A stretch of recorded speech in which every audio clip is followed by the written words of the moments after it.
for the Ekahau session? Raise your hands. Who's here for the Ekahau session? You're in the right place. Good stuff.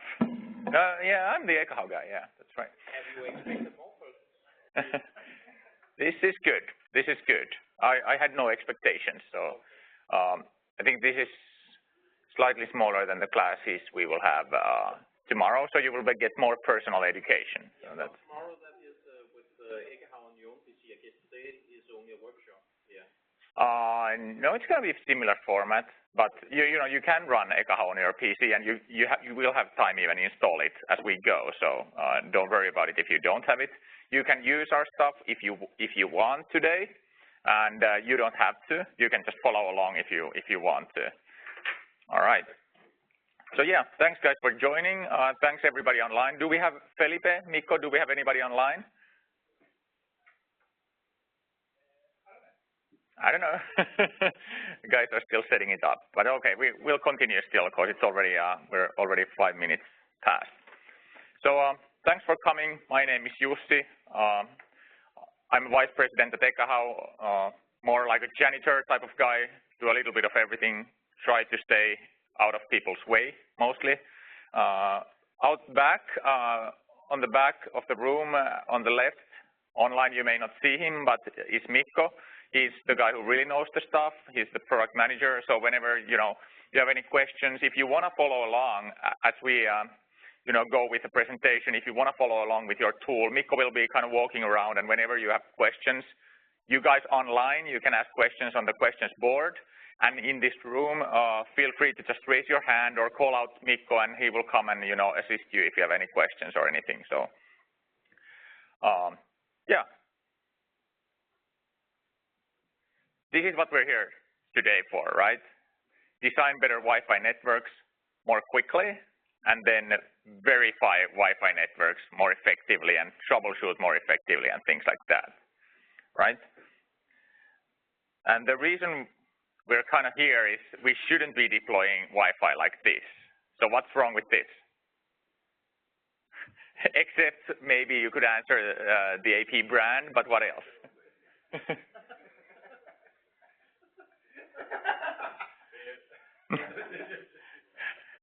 Okay. By the way, as a motivation, for correct answers, I will have candy that I will be handing out. So Aruba was not the correct answer. Anybody else? Anything else?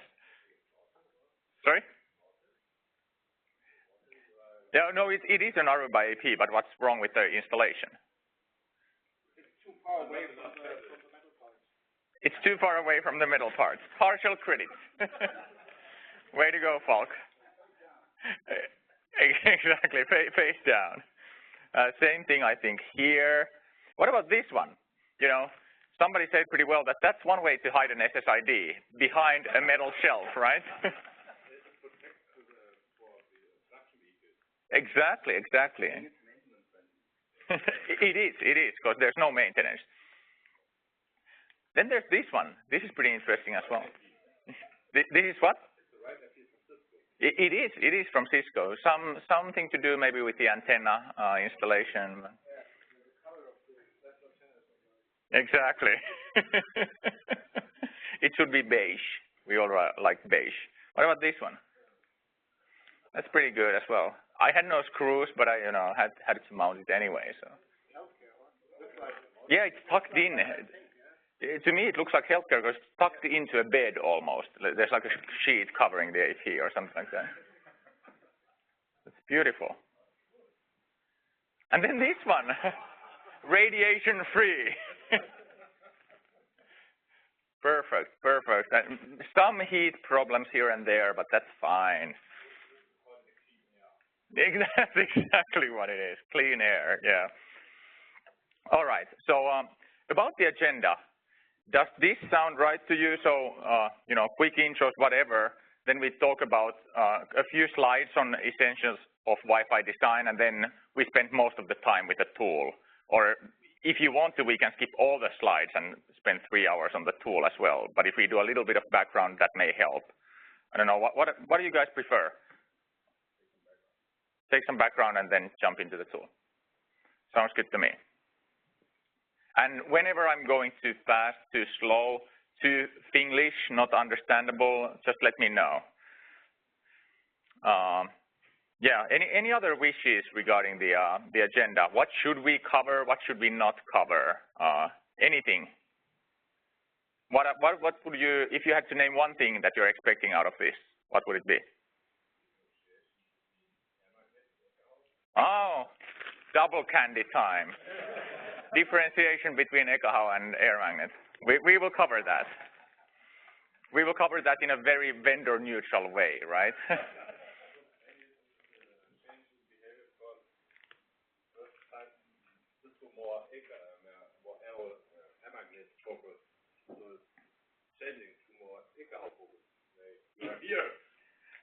Perhaps maybe it's because we keep sending Felipe some candy, you know, on every other week. So we're bribing them. That's why. It's mostly the bribery. It's not the tool so much. No, I'm kidding. So we'll cover some of the air magnet differences. How many air magnet users here anyway? Wow, this is good. How many Ekahau? Okay, so many of you are using both. And how many not using any tool currently for site surveys planning? Okay, so you're using something. If you're not using air magnet or Ekahau, what are you using? Raise your hands. Something else than Ekahau or air magnet? Anybody? Ever used anything else? Prime infrastructure planner, correct.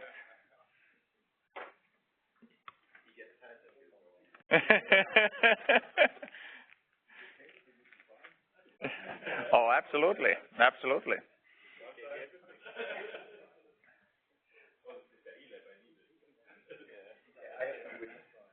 Yeah. Maybe I think for me, a really big benefit of Ekahau is quite good predictive site survey. Yeah. So learning some new stuff about that. Absolutely. We'll cover both the predictive and the surveying. Also, like I'm doing it, maybe the let's say correlation of both, or maybe do some reference site surveys with passive on-site site surveys and using that data for predictive site surveys. Okay. Let's talk about that as well. That's a good point. Any other wishes? So the wishes were differences between air magnet and Ekahau and planning and comparing planning and survey data, things like that. Just repeating it for the online audience. Anybody here on Twitter except Falk? Anybody else on Twitter? You are? Very good. That's why Falk and I know one another probably, is because we're both on Twitter and we go to the same events. But if you're not on Twitter and you're enthusiastic about Wi-Fi, I very highly recommend going there. It's not just, you know, you don't need to contribute anything if you don't want to, but you can use it as an excellent news source. So you know, for reading Wi-Fi related news, usually it's first on Twitter. Whether it's, you know, the new 3800s and the related videos or, you know, 802.11ax or whatever, it's just, you know, all that information is easily available on Twitter first, and it gives you access to the Wi-Fi community. There's like a few hundred very active Wi-Fi guys and girls out there that keep posting things on Twitter all the time regarding, you know, things that are Wi-Fi related, Wi-Fi design related. Check out, for example, mine and Mikko's Twitter if you're interested. Sign up, it takes like 30 seconds. And check out who we follow. They are pretty much only Wi-Fi guys and girls, and you can start creating your own list. Very useful if you're into Wi-Fi. And you can ask for help, what's the best, and you know, participate in the conversation as well. Then there's, of course, LinkedIn. If you want to, you know, connect, you know, at some later point, you will not have our email addresses anymore or something, you know, use LinkedIn for that. So who has downloaded and installed Ekahau Site Survey to follow along? Most of you. Those of you that have not done that, you can download it right now on the URL. And the URL will be shown in the next few slides as well. So you don't, no hurry, you can do it as we go. So how many of you have done actual on-site site surveys? pretty much all of you. That's why you're here. Good, good. And how many have done predictive designs? All right, good, good, perfect audience. And we already covered the Ekahau and air magnet. So what about brakes? How do you guys want to handle brakes? Should we have some break in between? Like, how does this bootcamp thing usually work, Carla? Perfect, up to us. So we'll stop at 8 p.m. No breaks. What if we, see as we go, maybe do 1 hour, then do a really short break, and then maybe another break if needed, something like that. Just remind me, because I like the sound of my own voice, so I get excited and forget about the break. So as you start disappearing from the room, I will notice it's time for a break. How about that? Okay, that's the corporate slide. For some of you may know Ekahau as a location tracking company. No longer true. We actually have split the company up already in the last few years, and now we're officially, Ekahau has become only a Wi-Fi design tool company. We no longer make location tracking solutions at all. We sold that business off to a company called Irista a couple of months ago. So we are now only focused in this Wi-Fi design tool business these days, which is good for us.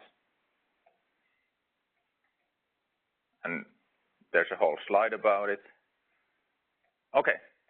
Then if we talk about Wi-Fi design deployment, this is pretty familiar stuff to you, but start with the planning, then you do some validation going from 12 o'clock, 3 o'clock, 6 o'clock, and then you do some troubleshooting and monitoring. So how many of you know other products besides Ekahau Site Survey and 3D Planner? Anybody? Sir. All right, but from Ekahau, any other Ekahau products you know?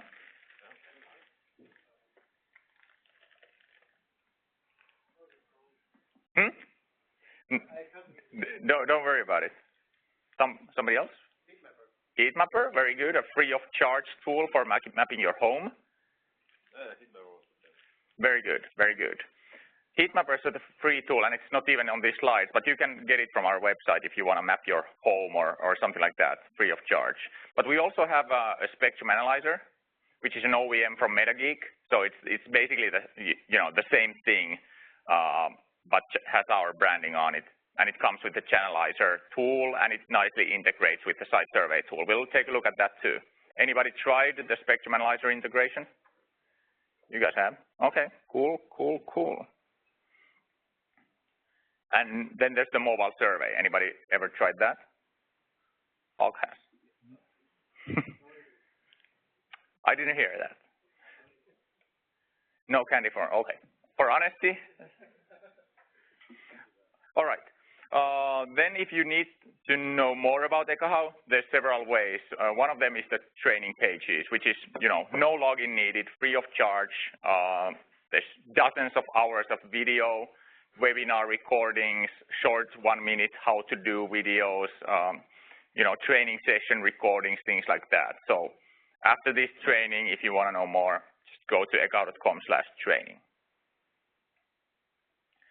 Then we also can host one-to-one webinars. So let's say you and your team need some assistance, like a quick assistance with the tool, how to get going, things like that. You could contact Jerry or Bill Tang in Asia, or we can host you these sessions where we kind of go through the tool quickly and get you guys going. Or if you have any questions, just let us know. Anybody been to the Ekahau Certified Survey Engineer course? You have. How did you, do we have the mic? Can you describe your experiences with the course? Yeah. Hello. I was participating in Copenhagen 6 months ago or something, yeah, with Keith, which probably is the most skilled wireless guy I've ever met. He was talking about wireless in a kind of way I've never thought about it myself. So I can strongly recommend participating in that course. Thank you. Thanks. It's a very good course, and that's the kind of stuff we hear. These guys are, you know, they've been working with Wi-Fi for ages, and it shows, and they are also professional trainers. So, you know, if you have 4 days extra at some point, check out the schedule on our website. I think we're doing something like 50 of these this year. So every week there's a training somewhere happening. We do this in Asia, Europe, US, South America, everywhere. And of course, if you want to learn more Wi-Fi, you already know that Cisco provides excellent courses. CWNP, any CWNX guys here? Anybody have a CWNA, for example? You guys do. Very good, very good. That's a great resource, and of course, there's several blogs that you might want to follow if you're into the latest developments. Okay, so what's the biggest enemy of good Wi-Fi? So, customer, did you say? In a way, that's true, actually. Because any Wi-Fi works if there's no capacity in the network. So it's the users that really cause the problems, right? Anything else? Why do we have bad Wi-Fi? Bad installs. Exactly. Yeah, bad design principles, lack of preparation, lack of design. Just plug it in and it will work, right? That's kind of the problem that we mostly see. Yeah. Just plug it in and you're good to go. And home Wi-Fi is probably one of the reasons for that, because at the home, you know, it's an unfair comparison. Your Wi-Fi just works. You fire up the router and it's super quick. Then you expect the same thing to happen at your workplace or in a hotel or wherever. So that's the thing. You pay very little attention to planning and validation and things like that, and then you run into this endless troubleshooting dilemma here, spending like 90% of the time troubleshooting. So this is what I like better. You need to spend some more time up front, but then you spend most of the time doing something else besides troubleshooting. This is pretty obvious stuff. That's the life cycle. Everybody knows this, at least in this room, because you've already done it.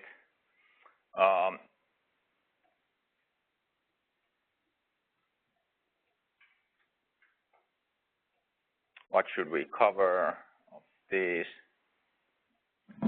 So here's the important part, I guess.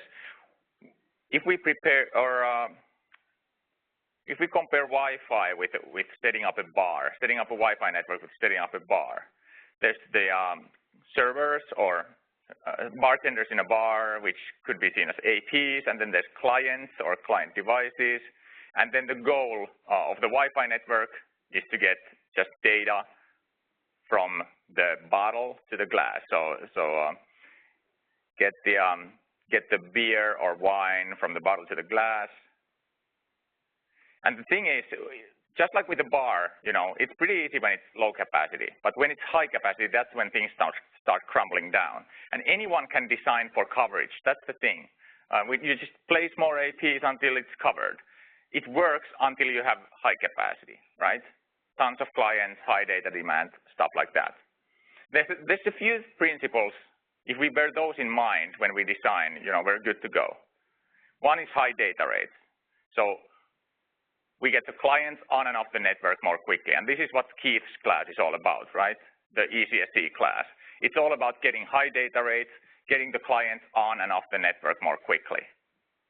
That's one thing. And the other thing is spectrum reuse. So you need to have a clean spectrum, no code channel interference for the high data rate clients to get on and off quickly. That's about all you need. So obviously, the low signal strength and low SNR are the enemies, and the channel interference. And the new thing that we will cover today as well is the 3800, right?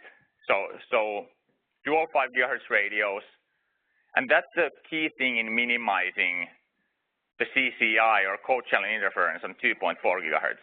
Previously, when doing high density, what did we have to do to some of the 2.4 GHz radios? Yeah?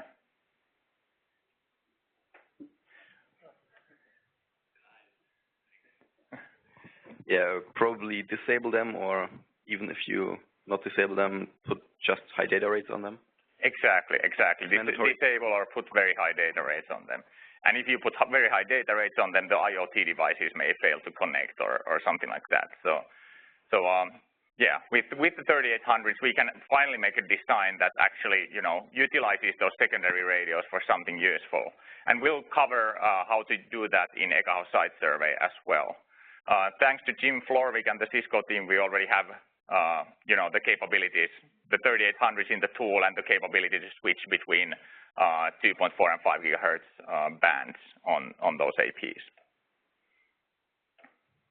Okay, then there's the whole strategic AP placement thing. So it's not just about planning the channels, it's also about placing the APs in an appropriate manner. So for example, hallway designs, if you absolutely cannot place APs anywhere else, you may need to place them in the hallways, but whenever possible, try to avoid that. And the reason is this, hallway placement, enormous amounts of CCI or channel interference, room placement, clean spectrum. That's the difference.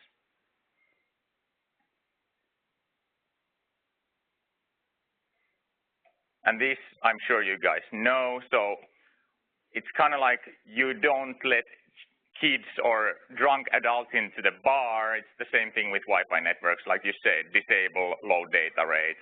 Don't let just anybody in the network. Then, of course, we're not using overly many SSIDs, but that's kind of a given for you guys. Capacity planning. How do you guys calculate the required capacity for the network? Yeah, you have the mic. Probably with Andrew's calculator. So Andrew Fernagis. Exactly. That's a great tool for me. So it's typically math. It's like how many devices with what capability, what bandwidth do I need, what application want I want to run on the network, and then I can see an average. I mean, it's just an orientation, right? Yeah, exactly. Andrew's planner, the Revolution Wi-Fi capacity planner, is a great starting point for kind of getting the required number of access points for the network. It doesn't place them for you, but it gives you a good number to start working with. And it's also a great thing to realize what parameters are important for an identity Wi-Fi, because it lists you everything. It's not only the APs or which AP radios, especially how many clients, which clients is the most important thing in my opinion. Yeah. Yeah, for sure you have also to make clear every client which is not on the wireless is more disturbing you than helping you. So better you get all clients on the Wi-Fi than let them alone because of the appearance of the client. Exactly. The probing clients can be really bad because they cycle through all the channels and just keep disturbing you. Anybody else? Any thoughts on capacity planning? Who has used Andrew's capacity planner? All right, a few have. Very good, very good. It depends on the customer requirements. So I got a customer that said only 10 workplaces on one IP. So to make more room plannings, not a capacity planning. Yeah, exactly. It's not always mandatory anyway, but I think more and more we will start moving towards from coverage-based designs into capacity-based designs. And now we're in the kind of place where we already should start preparing for it, at least not just plan for coverage, but at least plan for good spectrum reuse with strategic AP placement, decent transmission powers, decent channel widths for the APs, things like that. So a good coverage plus spectral design also provides you pretty high capacity by nature. So exactly what was your name? Philip, how Philip described. So just like in a bar, you would kind of calculate the number of thirsty people.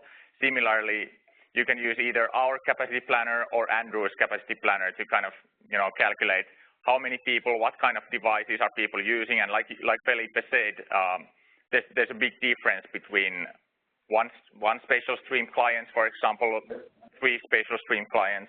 The efficiency is quite different. So the airtime usage is quite different. And then it's not just the number of Wi-Fi clients, it's how thirsty the customers in the bar are. So how thirsty the Wi-Fi clients are, what kind of applications are being used. And there's different ways to do this. I think Andrew has a pretty nice simplified way. We imagine a 8-hour like typical workday and how much, you know, each application is being used on each client type. And consequently, actually, Andrew was a month ago in Helsinki, and we were designing our second generation capacity planner, and Andrew was there for a week helping us out, and should be good as well. Okay, so we're at 15 to 3, and I think I promised you 15 minutes of intro, 15 minutes of slides, and we're right about there. So how about we do this? Let's do some predictive designs first. And since some of you are pretty advanced users, we can take questions as we go, I think, as well. So whenever you have any questions on how to do this, how to do that, we can address those as well. So you have done, pretty much all of you have done predictive designs. If you want to follow along with the tool, go to this address and download the files there. If you want the easy way out to download them, just download the everything.zip that you can find in this folder.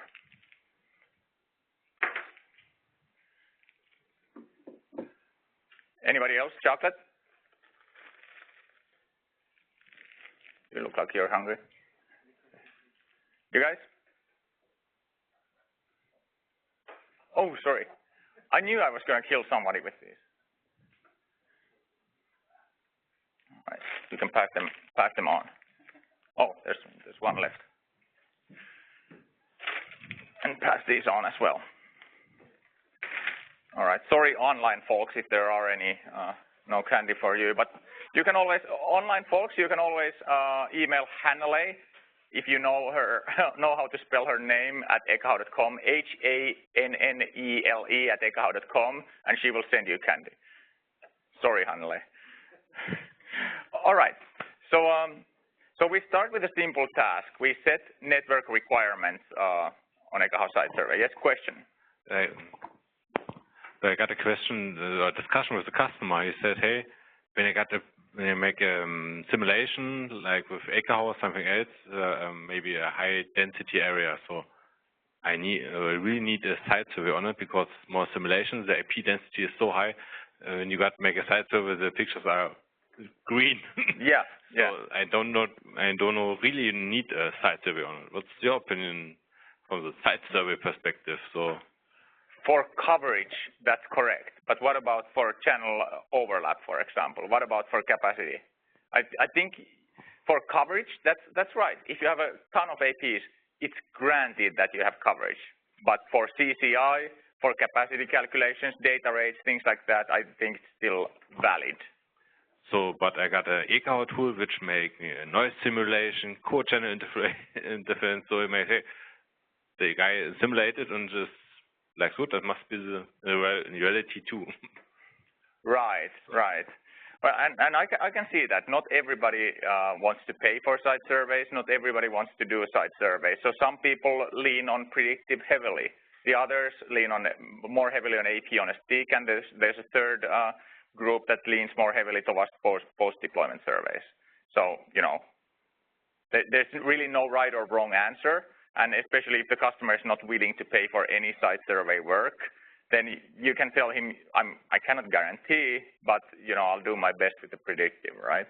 What do you do? Question. Probably you cover that in the next slides, but do you have any? For me, I cannot imagine how I can simulate Wave 2 AC. So that is a big question for me. How I can simulate and plan how many APs do I need and how they behave, because I read some guide from Cisco and for me there is no really solution. Do you have some plans or regarding Wave 2? We have probably plans. Should have. Well, oh yeah. We are right now revising our capacity planner, and once we're done with that, the next thing we will do is Wave 2 MU MIMO, and of course MU MIMO is very much dependent on a lot of factors that are a bit random. So there has to be some kind of, like the first generation solution to that might be just some kind of a multiplier, you know, that we have seen based on field testing that works. But of course, it will be based on what kind of MU-MIMO clients you have. What is the client distribution again, right? If you don't have any MU-MIMO clients, what is Wave 2 going to do for you? Nothing. So at this point, I wouldn't worry about it too much. There are some Samsung Galaxy 7s out there, some Nexus 5Xs out there that are MU-MIMO compatible. But I would say once our tool is out, let's say 9 months from now with MU-MIMO, that's the time. I feel the time is pretty much right, because that's when the, you know, many of the clients out there will also start being MU-MIMO compatible. Do you have some general stuff? When I do a data site survey right now, what is your recommendation how to do it? If you're going to be future ready for the next 5 years, doesn't matter if AC1, Wave 1 or 2. I mean, I can just replace them and it should be an improvement. But what is your general, from your field perspective, and I think you have a lot of customers who are using Ekahau, what would you recommend how to do it? Wave 2 or AC Wave 2 MU-MIMO? Yeah, just an AC site survey. I mean, it shouldn't be a big difference. No, AC site survey is easy, right? And even 802.11n compatible adapters do a good job at AC site surveying, but it's more the capacity calculations, things like that. So the coverage will not be drastically different with MU-MIMO. It's more the capacity, and even that I would leave it as, you know, when these devices start coming up, I would leave it as an additional margin, because it's likely that also the, you know, the rate of data or the amount of data these clients will be sending will be larger by the year. So it's just an additional margin that you could throw on top for the capacity calculations until we have something more scientific, something more accurate for that.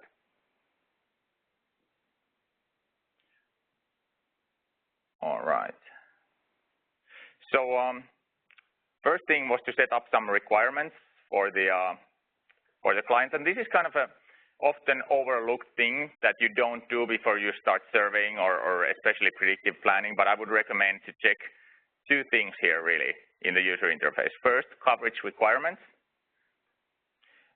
Our default requirement set is this, which usually works pretty well. It's pretty much in line with the Cisco voice guidelines. NIC 67 dBm for signal strength, 20 dB for SNR, could be 25, and 2 APs or a secondary AP at NIC 75. So the important things are really to me, signal strength, SNR, and the number of APs.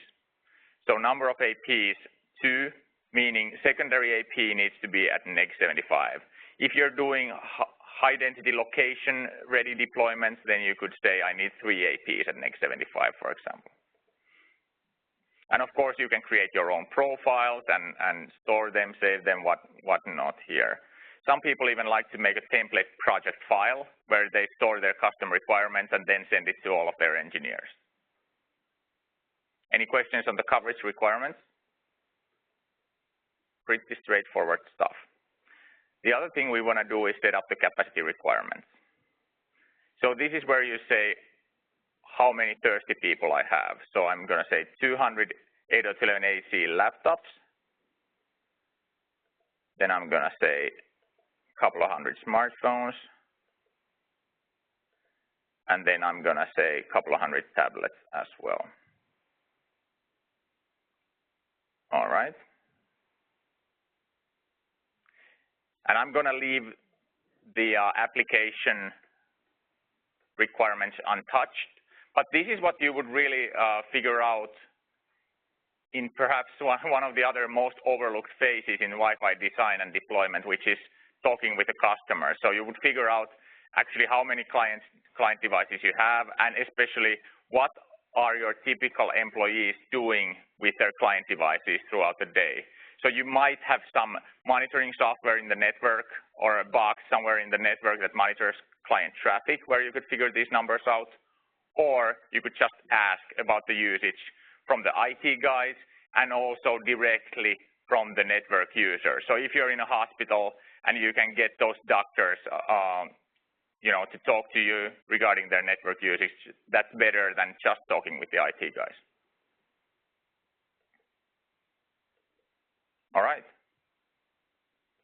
completed.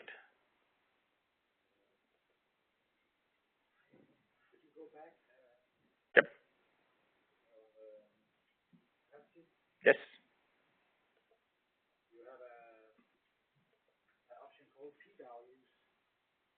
Yep, the peak hour usage. Yeah. I was just wondering about the peak hour use. What's the meaning of? What's the meaning of peak hour usage?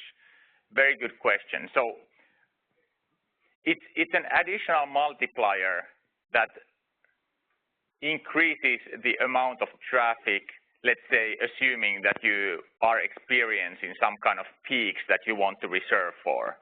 So what you're doing here is you're putting in normally your typical network usage here, but if you want to prepare for something bigger, like I want to prepare for an event where 2 times the number of devices unexpectedly show up in the network. That's kind of and then you would check the peak hour usage and slide it to, 2x, for example.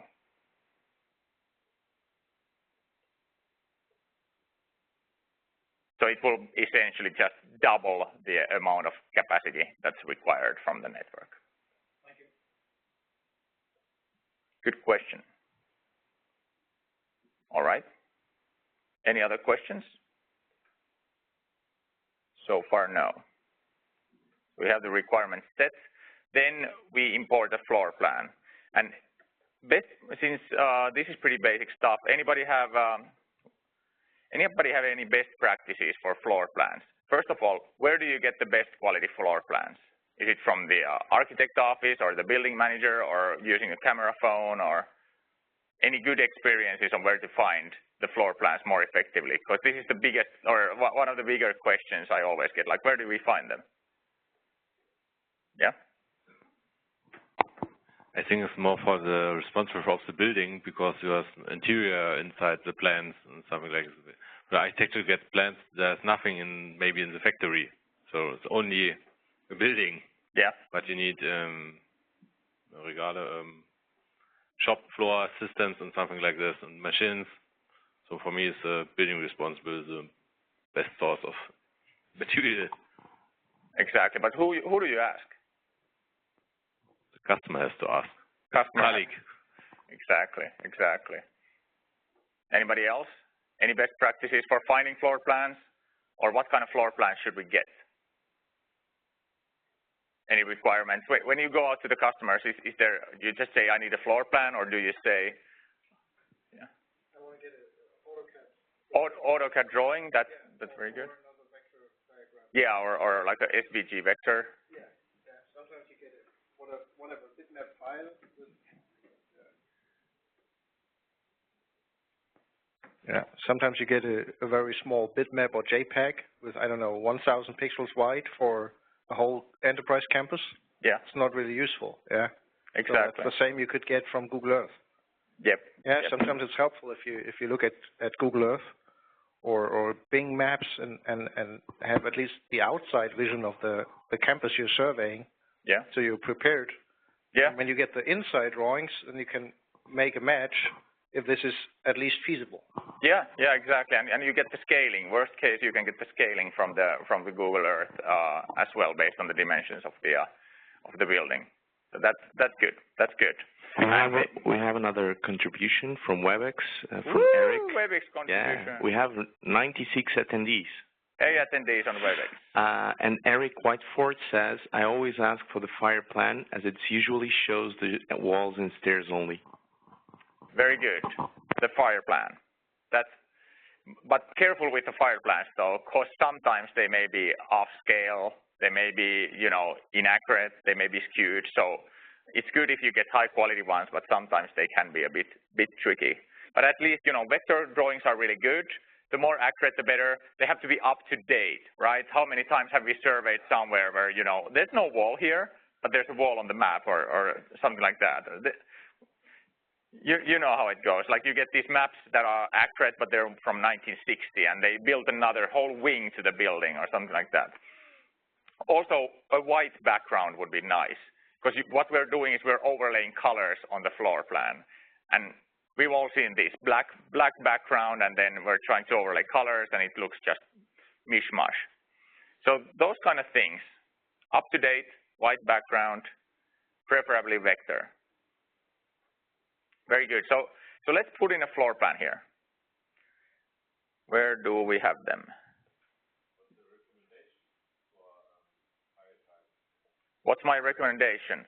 We'll get to that, but I would say CAD is absolutely the recommendation, especially for predictive designs, but also for site surveys.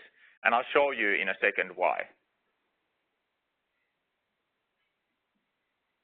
Okay, so let's open, again, these were in the Google Drive link I sent you.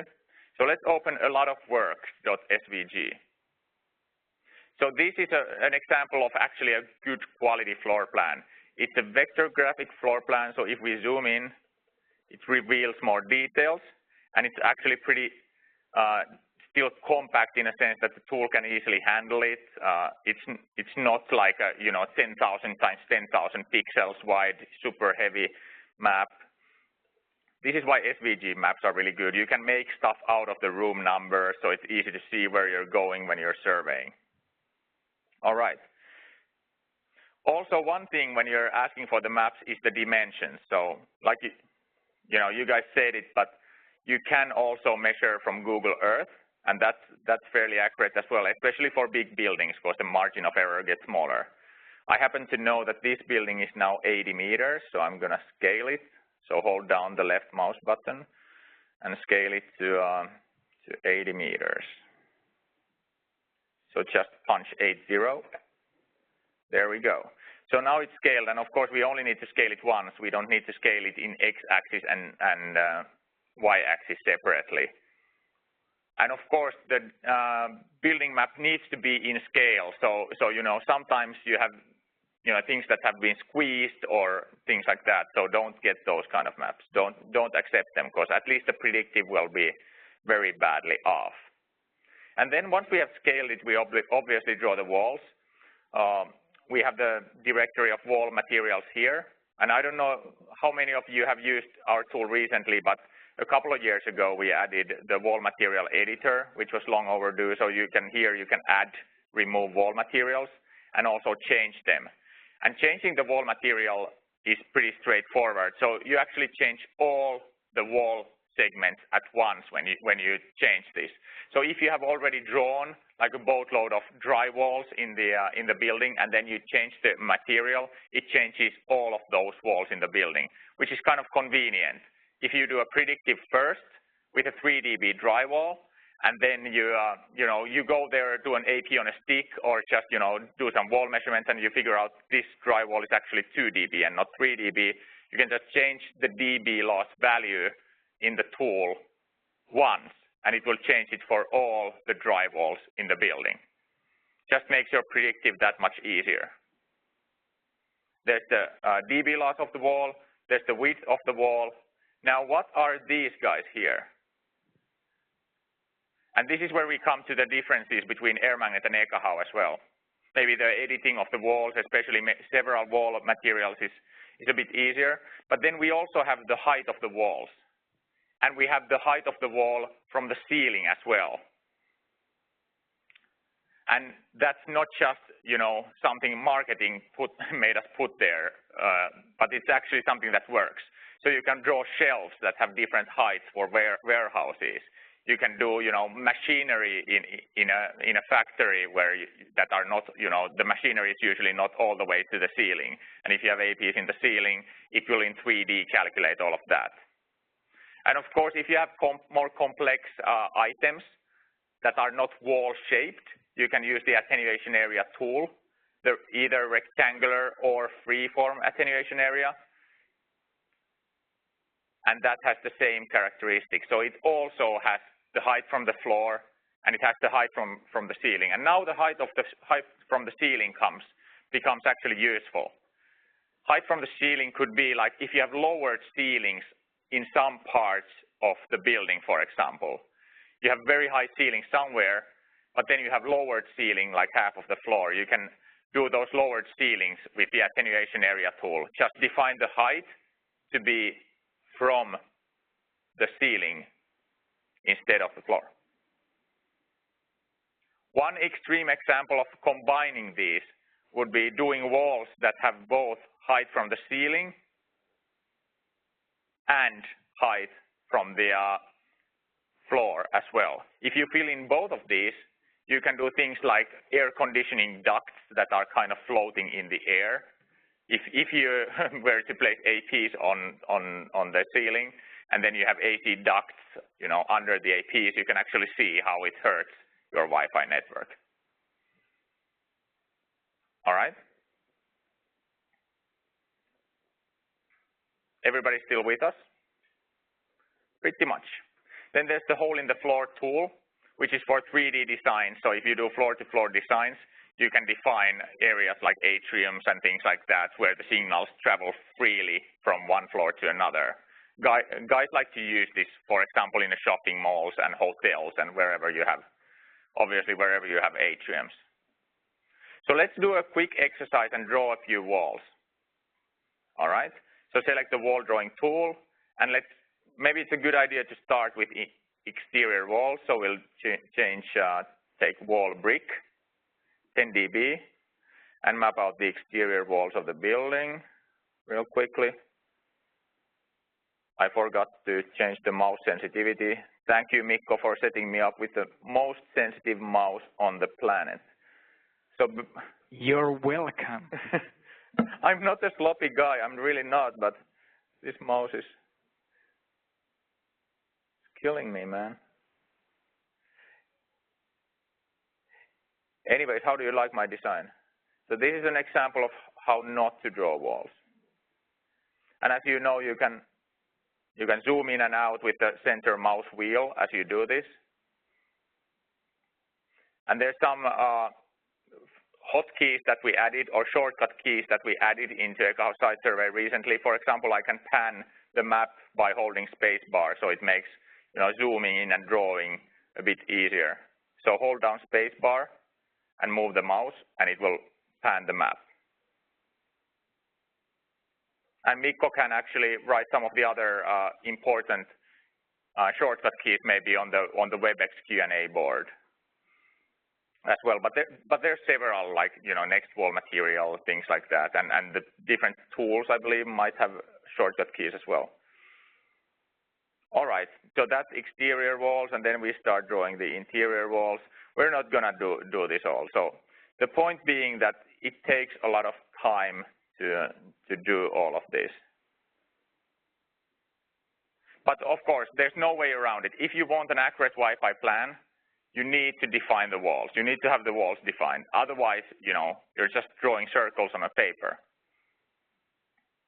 And there is a pretty big difference in the signal characteristics, whether you just use circles or the actual wall types. Okay, so that's why we call this floor plan a lot of work, because you have to manually do this. So let's actually open another floor plan. So go to either the plus key or, again, map, add map. And take the walk in the park.dwg.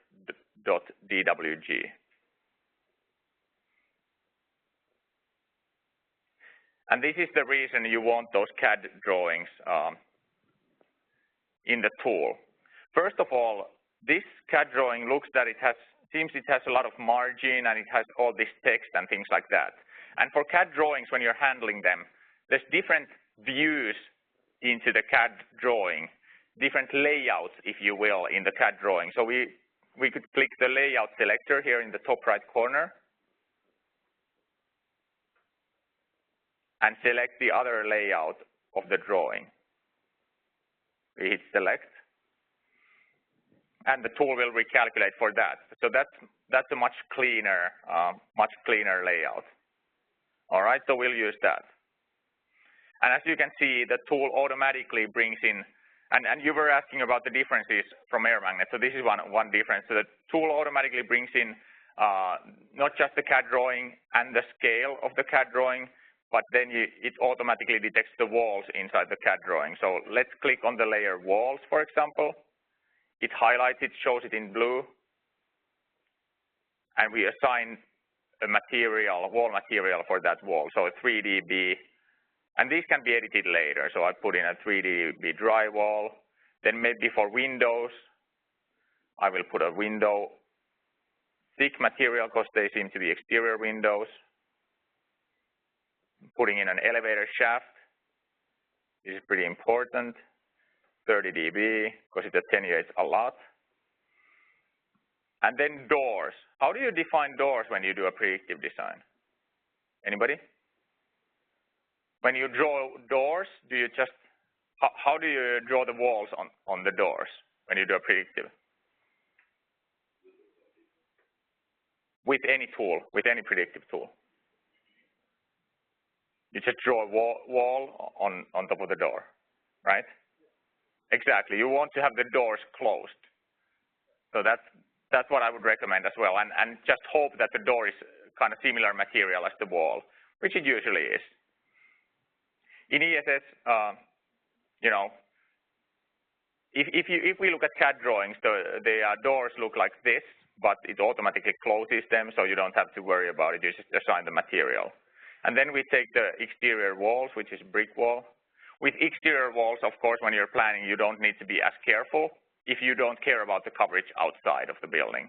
Because it doesn't matter whether you define it as brick wall or window, you know, if you don't care about the leakage. But it's maybe nice to show the customer something fairly accurate. All right, so now we have a decent plan. With thicker black color, we can see the already selected materials. With thin black color, we can see the deselected materials. And remember when I said CAD drawings are also good for site surveying purposes. Even if you're not doing predictive, I would recommend CAD. And the reason is you can clean the drawings before going on site if you get CAD. So what you do is you can deselect some of the layers that you don't want to include in the background map while you're surveying or doing your predictive. For example, if I wanted to take out the scale layer from the drawing or room numbers, those I definitely maybe want to keep, but take out the reception desk. See the middle of the map, there's the reception desk. I could take that out. But in some cases you have, you know, plumbing in the floor plan and all kinds of things that, you know, just add absolutely no value, but they are confusing. So take those out by just not including them in the background map. We hit import. It takes a while to crunch the numbers. Anybody ever used this CAD feature? Yeah. Yeah, for us it was the main reason to switch to Ekahau, because I have a project was like 45 plans to predictive site survey. Oh. Have fun with that. With air magnet. It saves you what, 2 weeks. Yeah. It's and also a good reason for everybody on the WebEx use that anyway, because you can export it and import it into Prime, and you have all the walls and everything in Prime also. So you have great resolutions and everything in MSE also. Excellent point. Thanks, Fredrik. So on that topic, on the file menu, you can indeed export the maps to Prime when your predictive is done, the walls, the maps, the APs, things like that. And you can also import maps from Prime as well. So if you already have a laid down setup in Prime, but you want to do, for example, a site survey, you can import the maps from Prime automatically into ESS. And then once you're done with that, you can actually push the site survey data back to Prime from where it at least should go and optimize the location accuracy by calibrating the Cisco location system based on the site survey readings. So you can, two scenarios, or actually three. One, when you're doing predictive, push the data to Prime to kind of make the setup of Prime more easy, more straightforward. Pull the maps from Prime before starting site surveys. And then if you're doing location and you want to optimize the location granularity, you can actually push the data back after the site survey to Prime so that it has an understanding of the actual field readings. All right, good point. So that's that. Then We could do 2 exercises on network planning. Did I forget anything? So we did this, we did the easy way out, and now we could drop in a few access points on the plan. All right, take the access point placement tool. It's the one that looks like an access point from the 80s. Then from the access point list, which one should we take? Probably the 3800, since that's what we talked about. And there's 2 options for the 3800 here, 245 or the dual 5 version. And you can switch these later as you go as well. So what I recommend when doing this is start with the dual or 2, 4, and 5 versions if you're not doing an all 5 deployment. If you're doing 2, 4, and 5 deployment, start with the 2, 4, 5 APs, start working on them, and then later on you can switch some of the 2, 4 radios into 5. Of course, and even if you're using then FRA automatics to kind of, you know, let it decide on where to use this dual 5 and where not. If you're not designing it right on ESS, you're doing a disservice to the FRA as well. So even though the FRA and RRM may work a bit differently than Ekahau site survey, it's still good to design it appropriately, even though the setup may not be identical after the RRM and FRA run their algorithms. At least you're designing for a dual 5 deployment. All right. So practice what I preach. I'm going to do a room-based deployment. So place them in the room instead of hallways. And at this point, when I start doing the plan, it actually helps to hide the walls. So I go to View menu. And there's a ton of things that I can hide or show. And I'm going to say walls. So now we have a much cleaner slate. If we want to, for example, move the access points, delete the access points, things like that, we can actually work more easily without accidentally touching the walls. So here we have a few APs placed. Place one more here. And what are we looking at now when we're doing a default design? 2, 4, and 5. So we have both checked here, which means whichever band is stronger for signal, we will show that. But of course, we want to design for 5 GHz coverage. So we select just 5. And remember how we selected the network requirements in the beginning? This gray outline comes from there. So the next 67 line comes from there. And we could, if we wanted to make it a bit more dense, if we wanted to put in, somebody told me next 65 is actually today more in line with today's guidelines, we could design for next 65.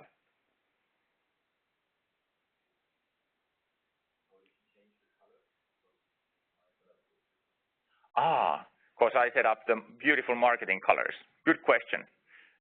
How did I change the heat map color? Mikko, see, the marketing colors are working. You can click the legend and click on the adjustable color, legend color range, and then move these additional sliders here. Yours probably looked something like this, right? Because we want it by default, you know, anything, or what I did is I wanted as much color separation as possible, but now in my design, next 67, for example, looks red, which is probably for customer, it would say, you know, it's not good, it's red, but I just wanted to have more color separation, so I moved the slider, this slider that's default at the back, I moved it here to have more distinction. And again, how did I do it? Click on the legend and make sure the adjustable legend color range is checked. I'm going to take that out. I'm going to take out the contours as well. Here we go. Good question.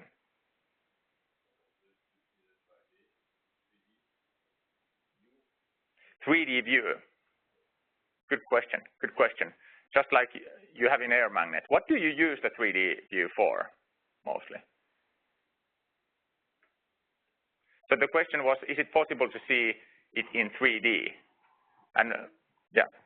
So when you got several levels from a building, like this you see the distribution above the building like this, because you have a value for the obstacles. You can get a high, so must be a 3D view. So that's right, and that's one feature we are all the time debating when we should bring it in, some kind of a view for 3D, especially with this height of the obstacles. It's kind of hard to see how you have defined your environment in 2D. But currently, the way you can, of course, map out the building and build the floor-to-floor model using reference points. I don't know if you have used that. So floor-to-floor is definitely possible, but viewing everything at once in a 3D fashion is not possible. So let me do a real quick two-dimensional model here. I'm going to add another map here, another similar floor plan. I'm going to put in some walls. Let's say interior and exterior walls here. Since our audience is so advanced, we will have time to do this as well.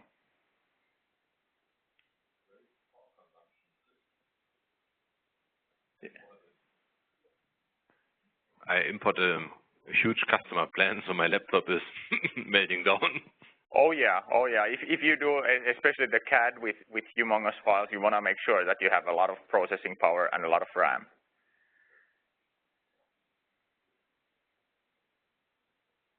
And also, that's a good point.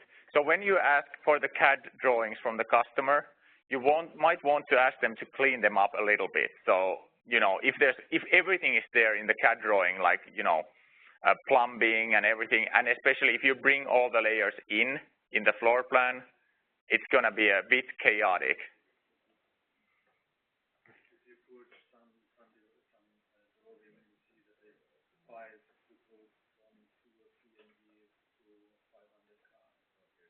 Yeah, it is.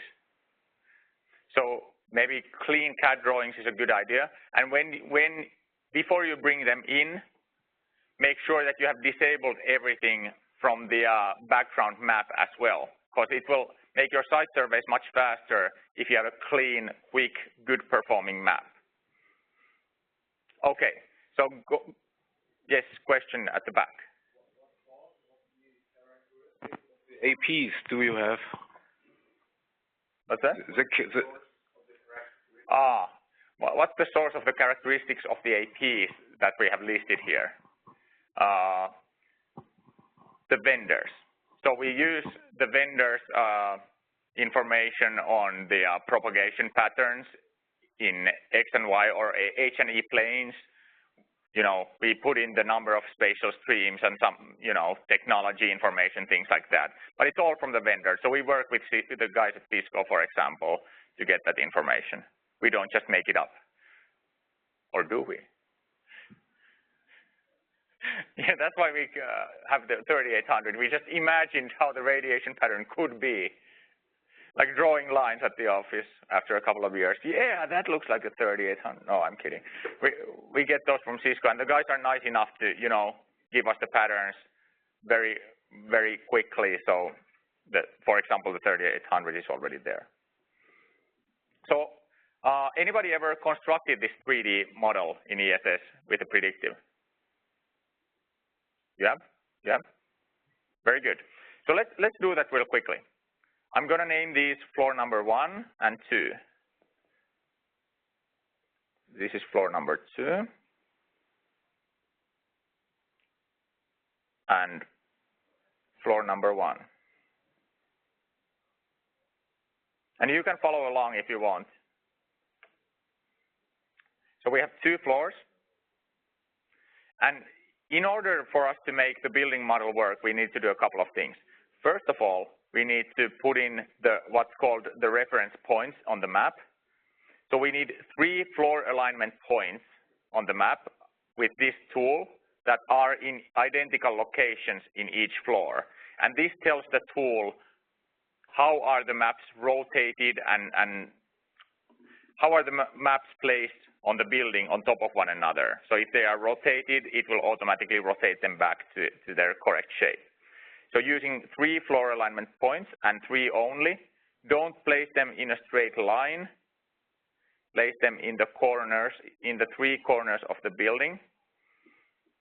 And as you place them, the tool recalculates, so I'm going to use empty. And in general, this is a good advice. So put in empty visualization whenever you're doing something that you don't want the tool to recalculate every time. So 1, 2, and 3. Now I have 3 alignment points in the corners of the building. And now I take floor number 2, and I put those points. Mikko, thank you for the sensitive mouse. Incredibly hard to get it right. Okay, here we go. So put them on the same corners of the building, 1, 2, and 3, and in the same order as well. So I just clicked 3 times on the map. That's one thing. Floor alignment points, this tool here. All right. The next thing we want to do is we go to the building tab here.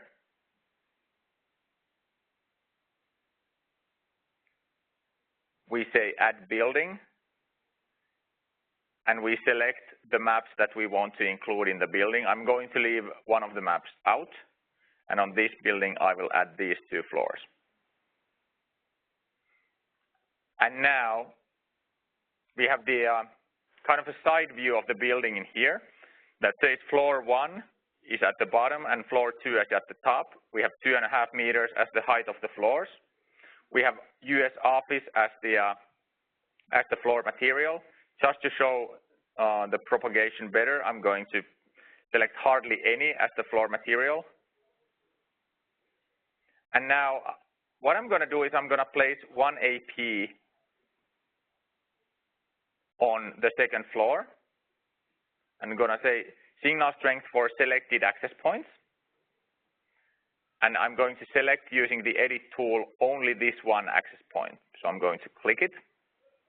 So now I'm looking at the signal strength of only this AP. What I did is signal strength, show signal strength for selected access points. The default is my, which shows the combined signal strength of all, but I took selected, took the edit tool and clicked on the AP. All right. Now, let's see how this AP looks like on floor number 1.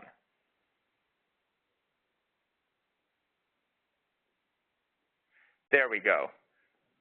So we're seeing fairly good signal from that AP on floor number 1 as well. And of course, if we change the floor material to, let's say, slightly thicker,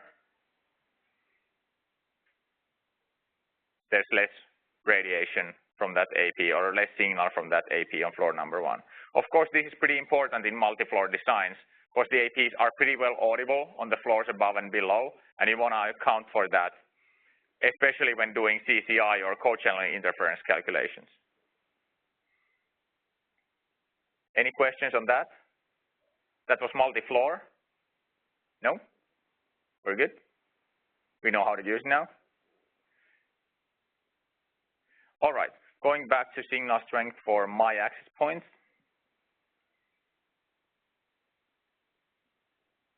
All right. So next task is to optimize this plan for 5 GHz signal strength and then minimize the co-channel interference on the plan. And this is where the 3800s come in as well and the dual 5 GHz. Let's do it. So we will place a few more APs, and let me just speed things up a little bit by sliding this to very. All right, we will place a few more APs on the map. Just for the fun of it, we're just going to do this floor.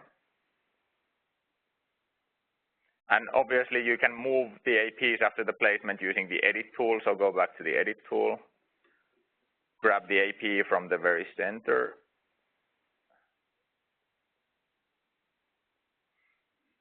All right, so let's say we have a decent plan for coverage now.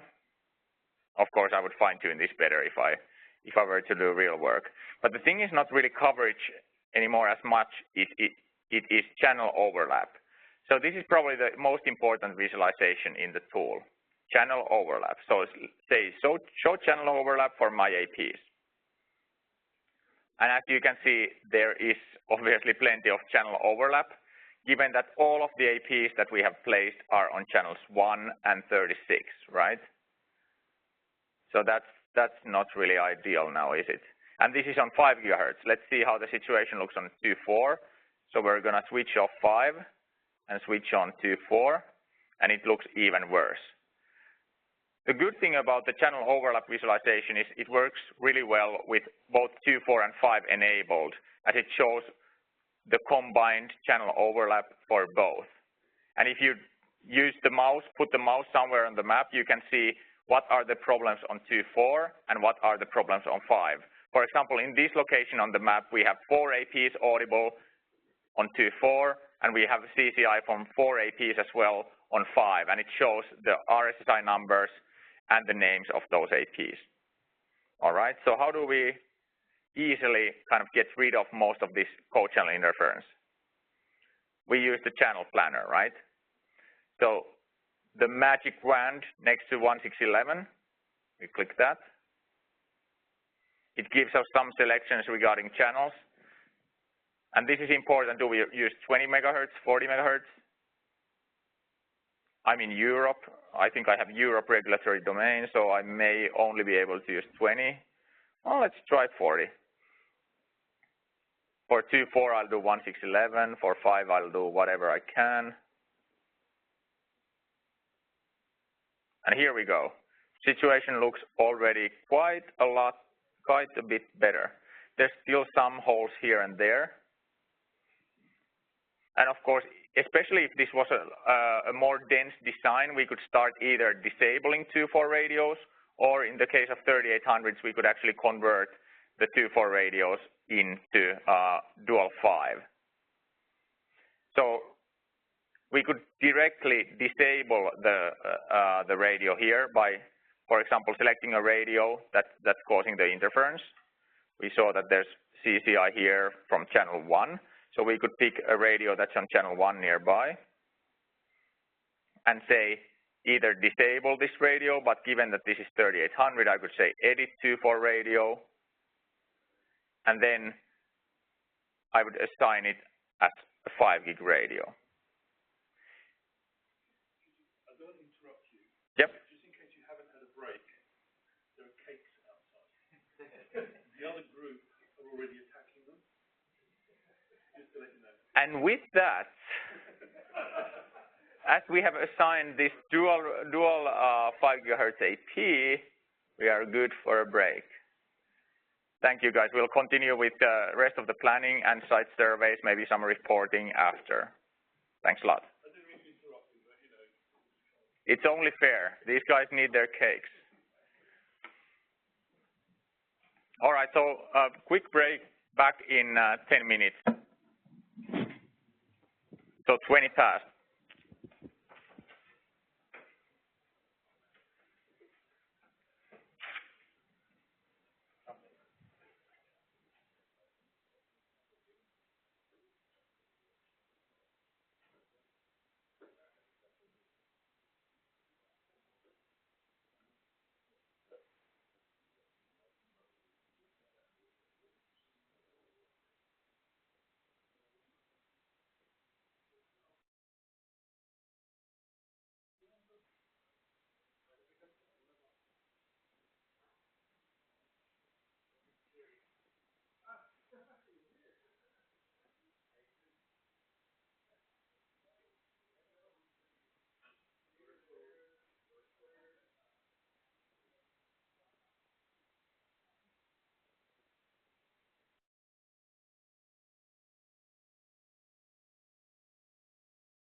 I don't want to remove the whatever you already have.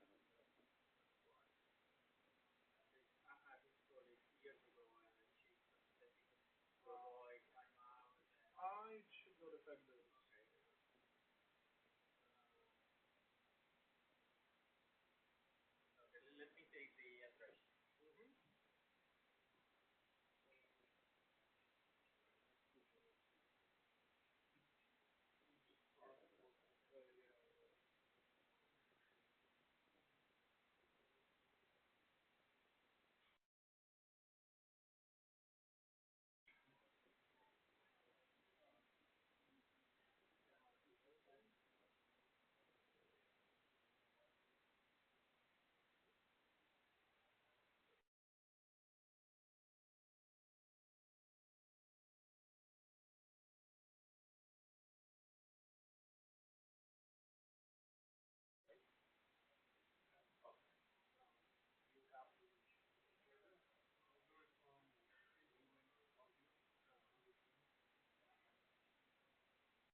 Which resolution is it?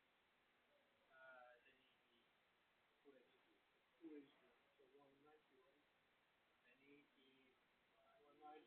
right? 190 by 1000. 900 by 1000. So, right? 1920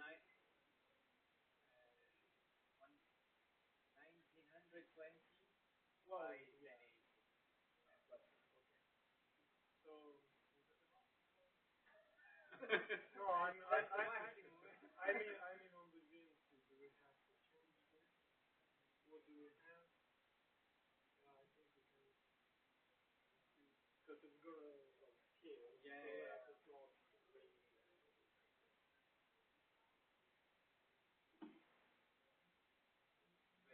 What you can see here, what they can. Yeah, the mirror. Oh, okay. Or on the projector. Right. Then maybe it's better to do that.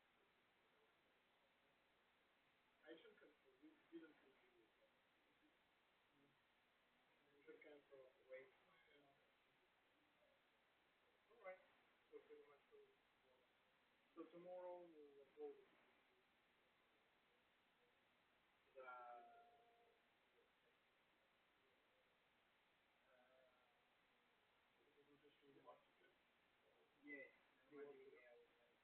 Okay, we already uploaded it into the board. It's the source I use. So okay. It's there and it's unchanged. But we updated it. Okay. Alright. All the rest is okay. So as long as you don't change one minute, it's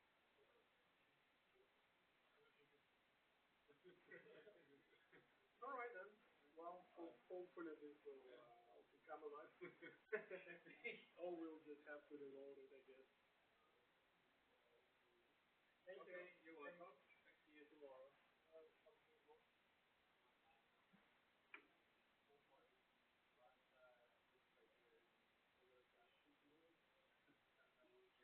No.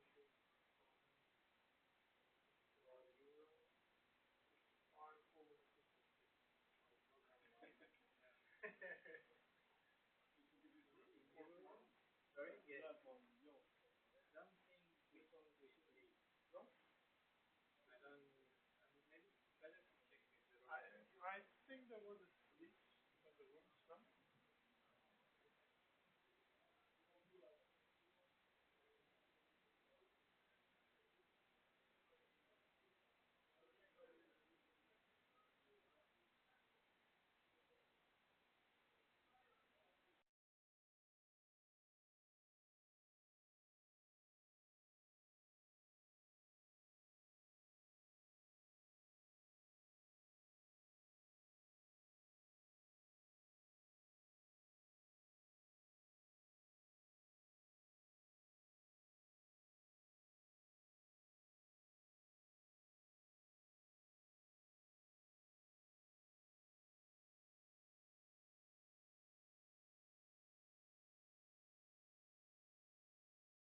So where were we?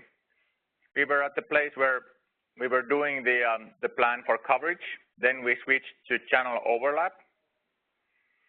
And we saw that there was some overlap on channel 1. And we changed one of the APs that was on channel 1 to the dual 5 gigahertz. And it automatically assigned channel 36 for it. We could change the channel width. As it was 40 megahertz with the other guys, we could change the channel. We could change the channel width underneath that to 40 megahertz. So it's nicely in line with the others.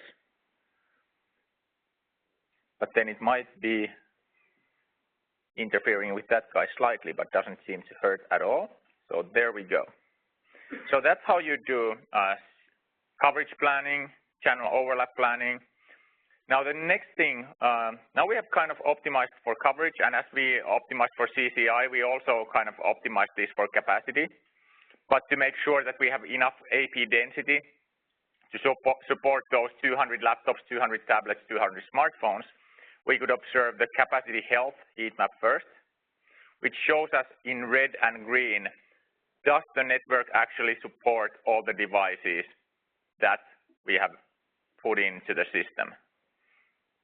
Now it seems most of the time yes, but there might be some guys here that says capacity limit exceeded, which means not enough air time. But that's such small places that we seem to be good.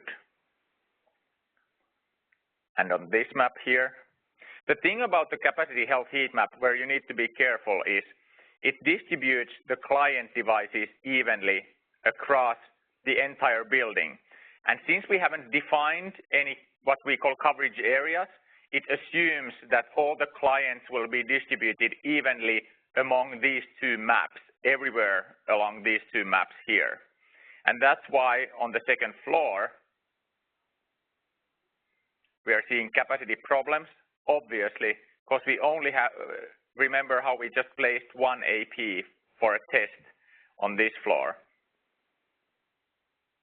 So obviously this AP seems to be running out of coverage, but what are these green spots here? Anybody? Why do we see green here? Why is the capacity good here? Yes. It's from the other floor, exactly. The clients in these regions would be associating to the APs on the floor above, sorry, floor below. So to have the capacity planner and capacity analyzer work correctly, we're going to define what's called coverage areas to mark the areas where we want to support these client devices and where these client devices will be located. So I'm going to say on the second floor, all the devices will be here. And surprise, surprise, it turned green. On the first floor,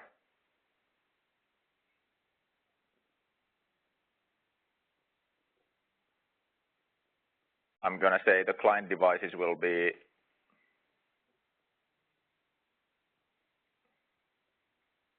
inside the building.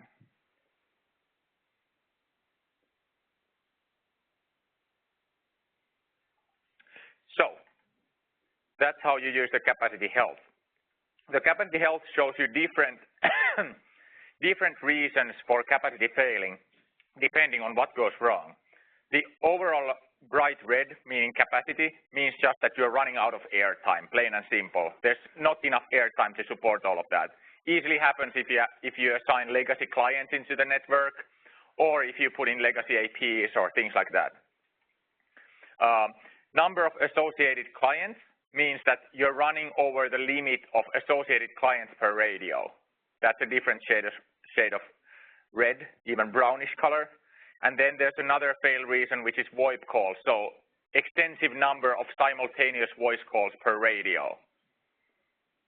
But in here, we don't have any of those problems.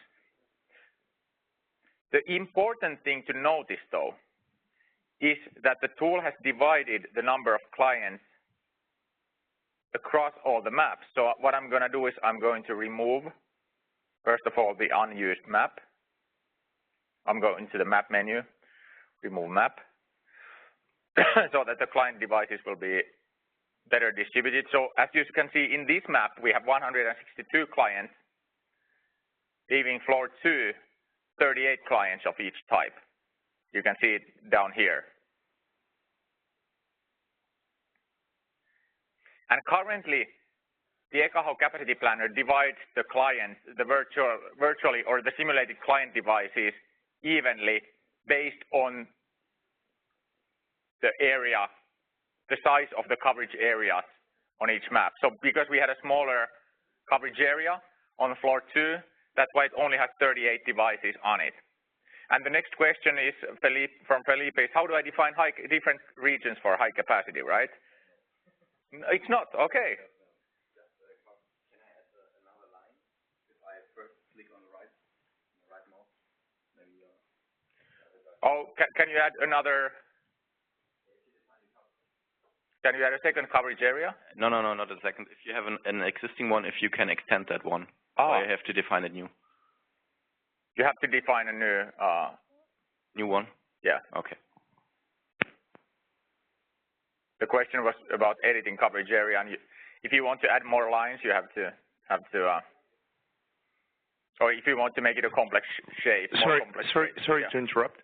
What was the question again? The question was if I want to make the shape more complex, the coverage area shape more complex, do I need to make a new one, or can I just add another line in there? And the answer is you have to redraw the coverage area. Thanks, Felipe.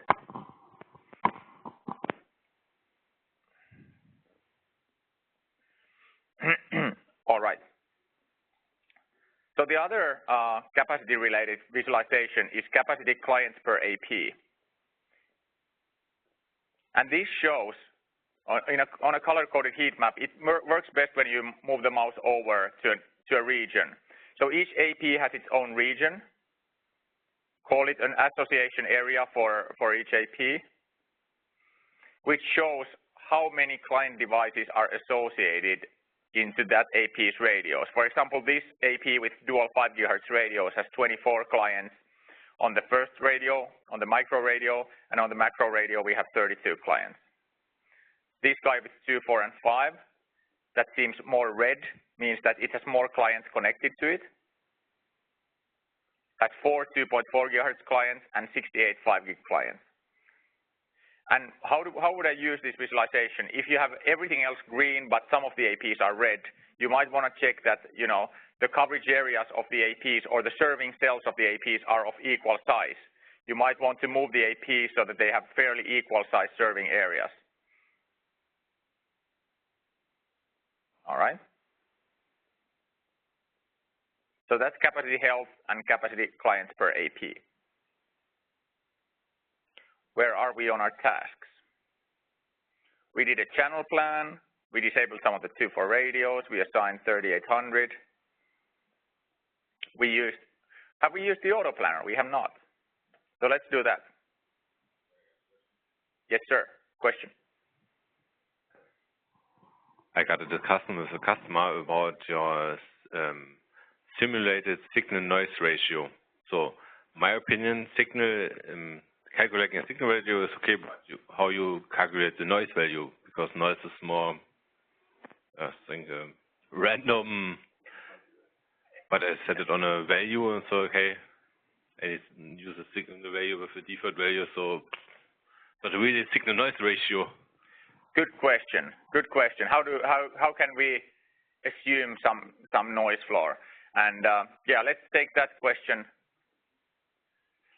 There is some adjustments you can do for it, but let's take that question offline because it requires like some back and forth talking, if that's okay. But that's right. There's no way to accurately predict what the noise floor will be on site. And that's one of the roadmap items we have with Mikko that we are improving in the long run as well. You cannot do that because I can here say source for noise, and then I can select the APs, which I have probably surveyed. Sorry? Don't I? When I go to option, we can do it offline. Yeah, let's do it offline. There is ways to adjust that, but long story. All right. So let's run the auto planner once. we have now a 2-floor building, remember?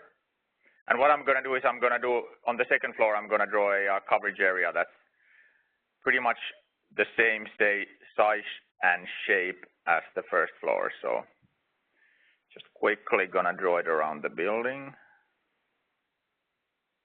Oh, the mouse wheel feels smooth now. Okay, here we go. Maybe not Picasso work of art, but that should do. All right. So doesn't matter. We have now our plan made with the measured. With the manually placed simulated APs. We might want to save that, so we go to File, Save As, and we save the project just in case we need it later. Because when we run the auto planner first of all places the APs based on your requirements on the map. So it looks at your coverage areas, your coverage requirements, and your capacity requirements, and then places and configures the APs.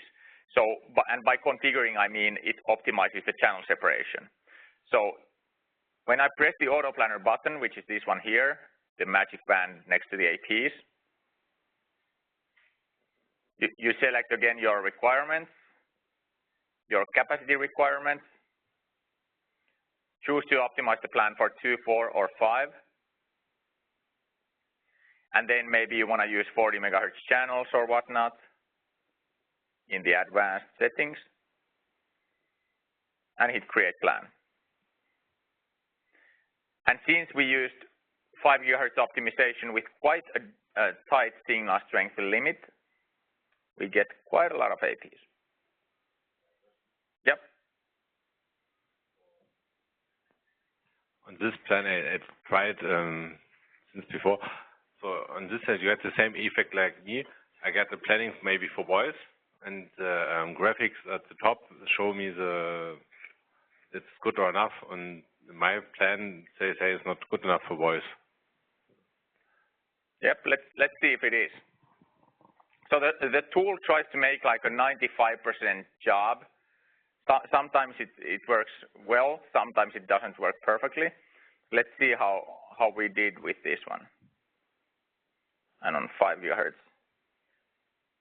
This seems to be fairly solid, but I see your point, and my advice always is the auto planner result for Wi-Fi plan, especially today still, it's never trust the auto planner blindly. Always check the results of the auto planner. That's your job as the Wi-Fi engineer, is double check that the auto planner doesn't over provision AP, so it doesn't put too many in, or that it doesn't leave any coverage gaps. Okay? And to me, this is always a starting point. Now I would probably start moving the APs away from the hallways, and then I would move the APs to locations where I can actually place them so that they are not, you know, in the elevator shaft or wherever. So I use this more, again, it's a good starting point to start fine-tuning your design as it throws the APs on the map. Then I would move those out of the hallways, for example, like that. And then I would rerun the channel planner once I'm done with the optimizations, so that it one more time optimizes the channels. Maybe I needed to, you know, take out some of the APs, maybe. Then after running the channel planner, I would start looking at the channel overlap, and then maybe disabling some of the 2.4 radios or fine-tuning the channel configurations. And once we're happy with the plan, we can either generate a report, more about that later, or export the plan to Cisco Prime. But that's roughly how the auto planner works. We are, as a roadmap item, we are coming out with a new auto planner that will be more precise. It will avoid over-provisioning and under-provisioning APs, and it will support what we call high-capacity areas, like we discussed on the break with the guys. You know, things like where you have a university, where you have a huge conference area, where we are expecting more clients than in other areas. You can actually design for those kind of high-capacity areas and low-capacity areas at the same time. so that the auto planner will automatically provision the sufficient number, but the minimum required number of APs in every location. So high capacity zones coming out late this year, we're hoping. All right, any questions before? Should we take a quick look at the up tilt, down tilt? Anybody, at least Felipe, you said you had played with the up tilt and down tilt of the antennas. Anybody else played with the warehouse designs, for example, where high ceilings, things like that? Should we take a quick look at that? Let's take a quick look. So what we're going to do is we're going to open an existing file, and this was on the Google Drive.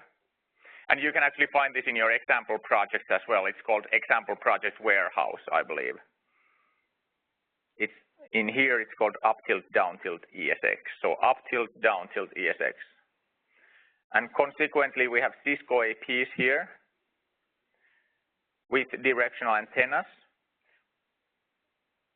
So I'm going to select one of the Cisco APs. Let's say just one of the 5 gig radios. Here we go. So here we have an access point that we have configured in here to be mounted at 16.8 meters. So that's what, 50 feet, 60 feet, something like that. So it's mounted pretty high. And we have a directional antenna, the 2566R, 5 gig.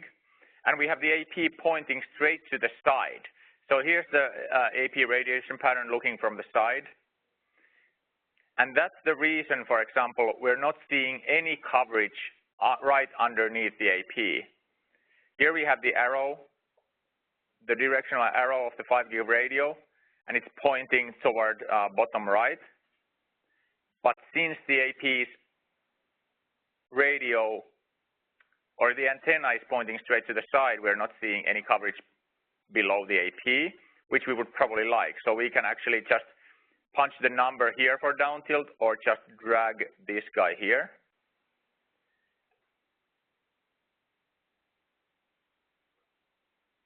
And here we can see, yeah, the coverage right underneath the AP got significantly better.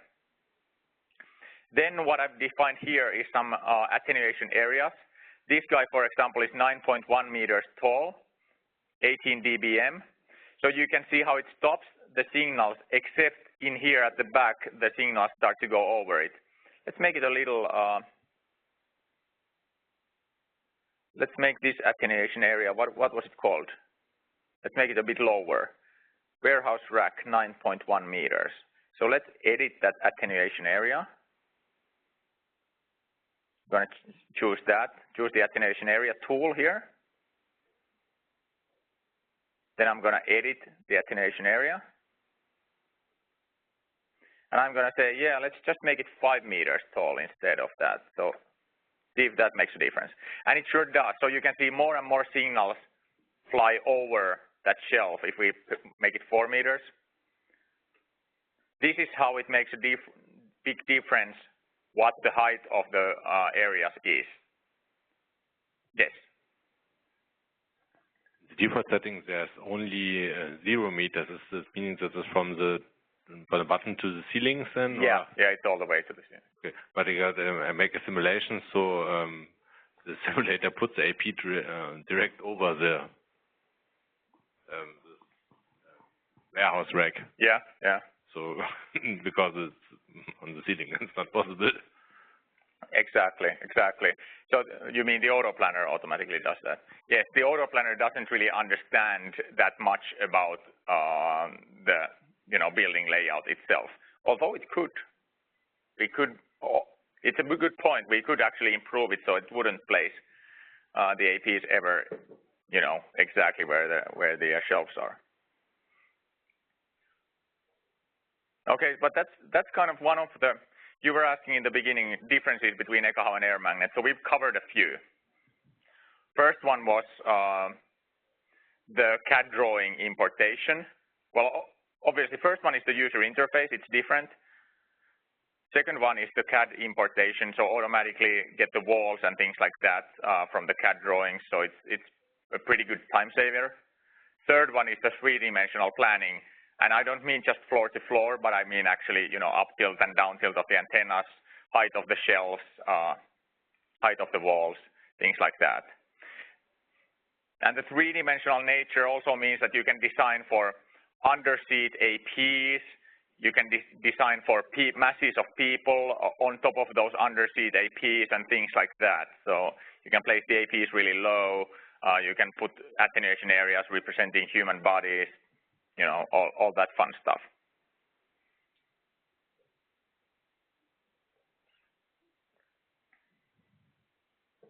All right, so I think we finished task number 4, task number 5, and task number 6. Question?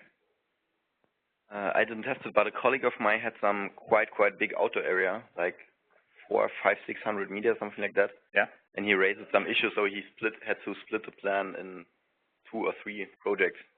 Is that normal? Is there a limitation from the scaling of the plan? Is there a limitation on the scaling of the plan?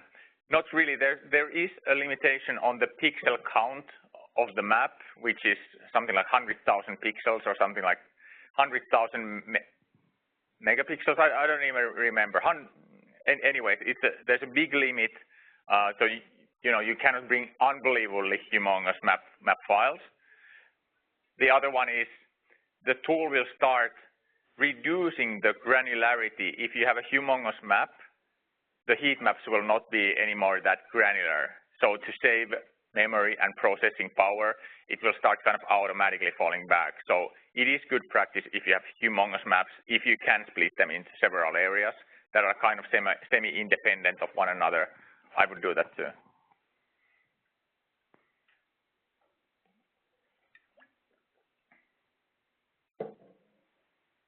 Good question.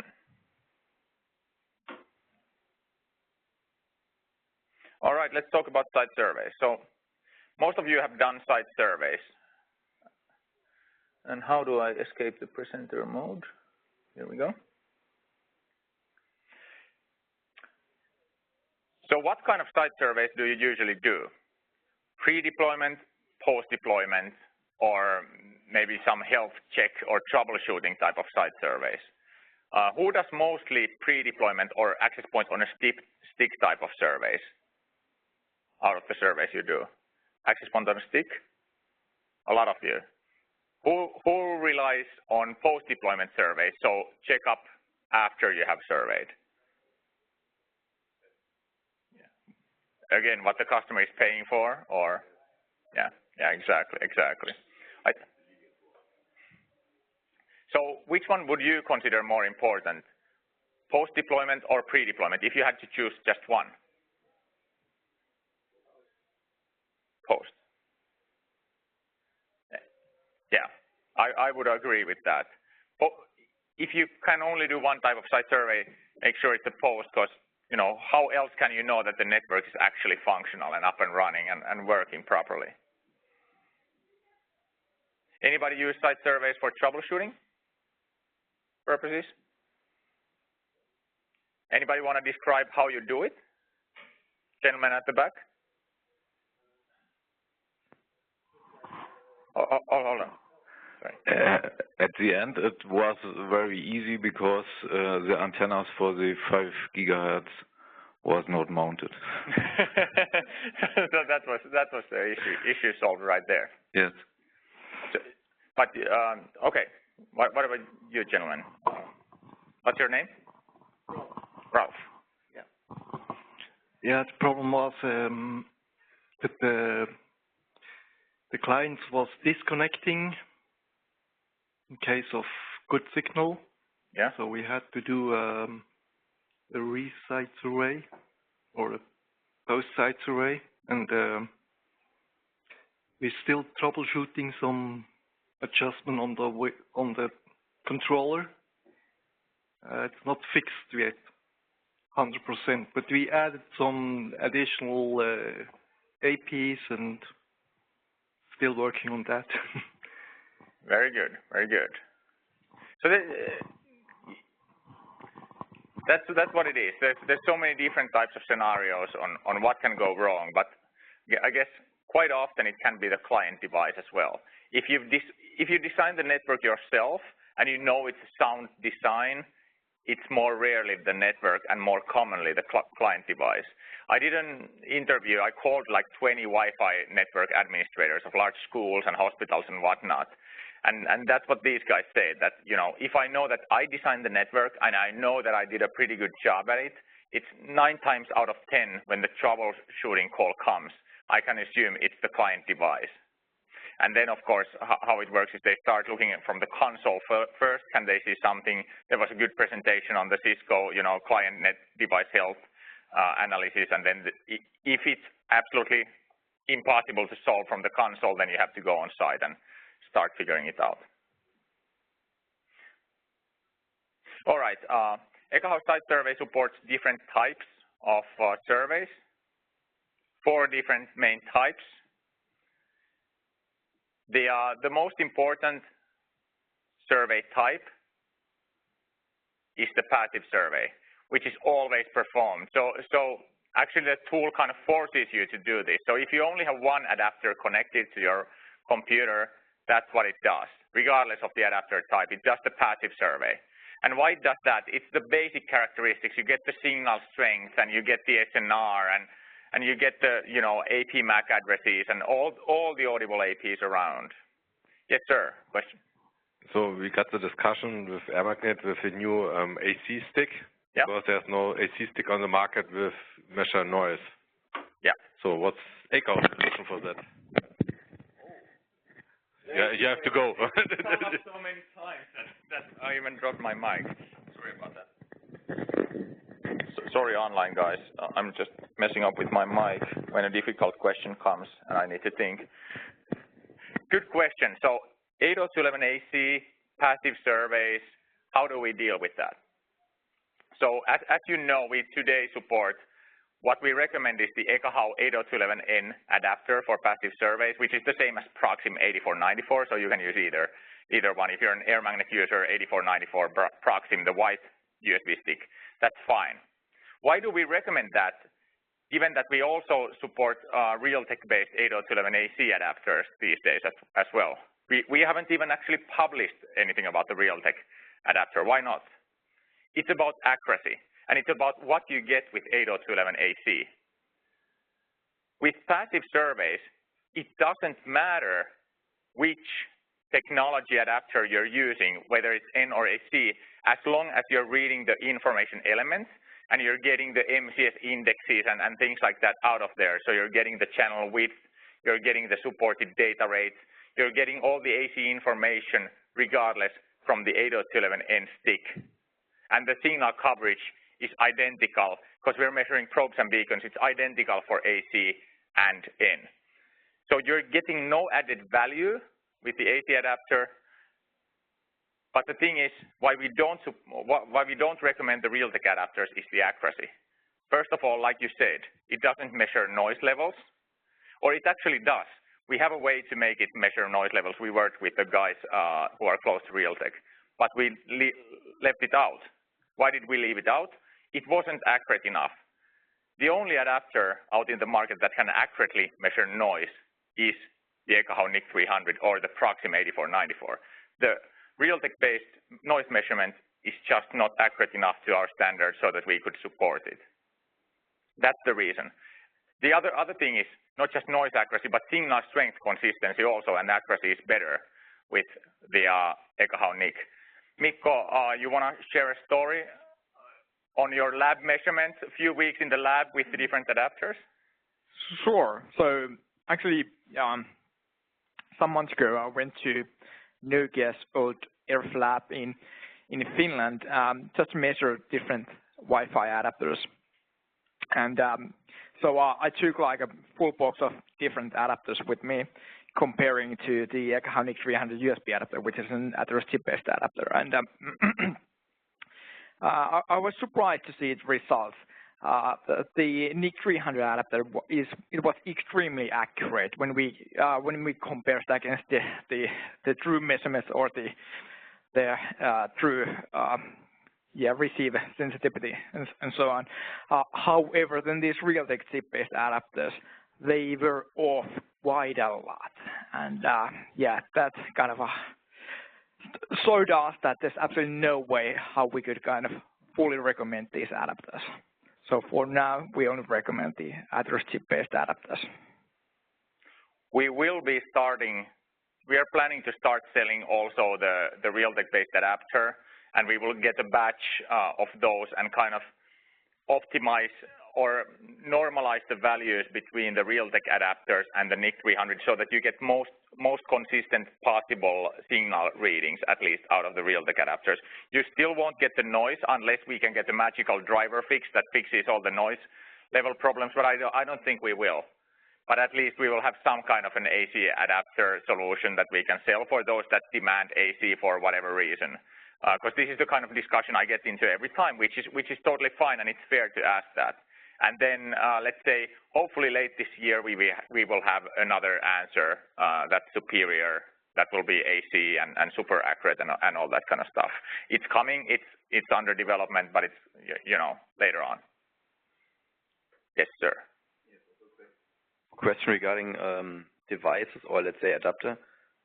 Someone told me that you're developing something like that. You get an Android, putting an app on that Android and do some passive site survey with the Android and could get that data into Ekahau to get better representation data of mobile devices. Then, I mean, the NIC 300 is something completely different than I have an iPhone, Android, or some Cisco telephone or whatever. Are there some plans to do something like that?